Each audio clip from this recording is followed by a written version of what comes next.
ಬೇರೆ ಯಾರು ಅಲ್ಲ, ಕೆಂಪು ಅಂಗಿ ಹಾಕೊಂಡಿರೋ ರಾಯಲ್ ಚಾಲೆಂಜರ್ಸ್ ಬೆಂಗಳೂರು.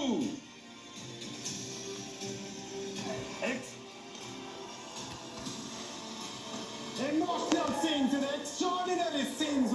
18 ವರ್ಷದಿಂದ ಇಡೀ ಗ್ಲೋಬಲ್ ಅಲ್ಲಿರುವಂತ RCB ಫ್ಯಾನ್ಸ್ ಕಾಯ್ತಾ ಇದ್ದೀವಿ ಈ ಒಂದು ಸೆಲೆಬ್ರೇಷನ್ಗೋಸ್ಕರನೇ. ಇವತ್ತು ಎಲ್ಲಾರ್ದು ಏನೇನು ಹೋಪ್ಸ್ ಇದ್ರು, ಏನೇನು ಕನಸು ಕಟ್ಕೊಂಡಿದ್ರು, ಇವತ್ತು ನನಸಾಗಿದೆ. ಇನ್ಫ್ಯಾಕ್ಟ್ ರಜತ್ ಆದ್ರಿಯನ್ನ ಮೆರೆದಿರುವಂತ ನಮ್ಮ ನಾಯಕ ರಜತ್ ಪತಿದಾರ್ ಹಂಗೇನೆ 18 ನಮ್ದೆ ಫಾರ್ ಅ ರೀಸನ್ ಅಂದ ತಕ್ಷಣ ಈ ವ್ಯಕ್ತಿಗೋಸ್ಕರನೇ ಈ ಟೂರ್ನಮೆಂಟ್, ಈ ವ್ಯಕ್ತಿಗೋಸ್ಕರನೇ ಈ ಟ್ರಾಫಿ. 18 ವರ್ಷ ಲಾಯಲ್ಟಿ ಅಂದ್ರೆ ಅದು ವಿರಾಟ್ ಕೊಹ್ಲಿ. ಖಂಡಿತ RCB ಅಂತ ಫಸ್ಟ್ ಹೆಸರು ಬರೋದು ಅಂದ್ರೆ ಅದು RCB. ಹಂಗೇನೆ ಫ್ಯಾನ್ಸ್ ಬೆಳೆಸಿರೋಂತ ಟೀಮು, ವಿರಾಟ್ ಮುನ್ನಡೆಸ್ಕೊಂಡು ಹೋಗಿರೋಂತ ಟೀಮು. ಅದಕ್ಕೆ ಅಷ್ಟೊಂದು ಫ್ಯಾನ್ ಬೇಸ್ ಇರ್ಬೇಕಾದ್ರೆ ಈ ಟೀಮು ಡಿಸರ್ವ್ ಮಾಡುತ್ತೆ. ಸೆಲೆಬ್ರೇಷನ್ ಪೀಕ್ ಅಲ್ಲಿ ಇರುತ್ತೆ. ಇದು ಜಸ್ಟ್ ಸ್ಟಾರ್ಟ್ ಅಷ್ಟೇ ಸೆಲೆಬ್ರೇಷನ್ಗೆ.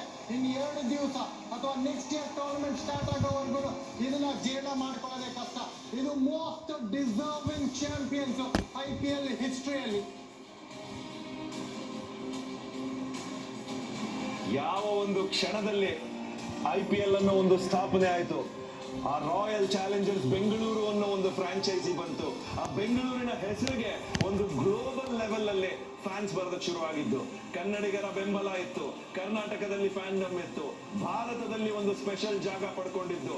ಎಲ್ಲ ಫ್ರಾಂಚೈಸಿಗಳಿಗಿಂತ ಸ್ವಲ್ಪ ಮೇಲೆ ಸ್ಥಾನ, ಹಾರ್ಟ್ ಅಲ್ಲಿ ಎಲ್ಲರಿಗೂ ಕ್ಲೋಸ್ ಅಂತ ಆಗಿದ್ದು ಈ ರಾಯಲ್ ಚಾಲೆಂಜರ್ಸ್ ಬೆಂಗಳೂರು.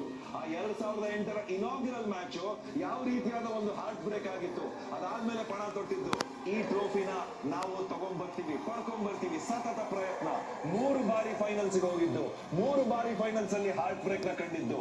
ಈ ವರ್ಷ ಫಸ್ಟ್ ಡೇ ಇಂದ ಆಕ್ಷನ್ ಮುಗಿದಾಗಿಂದ ಒಂದೇ ಉಸಿರಲ್ಲಿ ಎಲ್ಲರೂ ಹೇಳಕ್ ಶುರು ಮಾಡಿದ್ರು, ಈ ಸಲ ಕಪ್ಪು ನಮ್ದು ಅನ್ನೋದು. ಆ ಒಂದು ಕಾನ್ಫಿಡೆನ್ಸ್ ಈ ಟೀಮ್ ಅಲ್ಲಿ ಬಂದಿದ್ದು. ಅಂಡ್ ಇವತ್ತು ಆ ಕಾನ್ಫಿಡೆನ್ಸಿನ ಒಂದು ಪ್ರತ್ಯೇಕ ನೋಡ್ತಾ ಇದ್ದೀವಿ.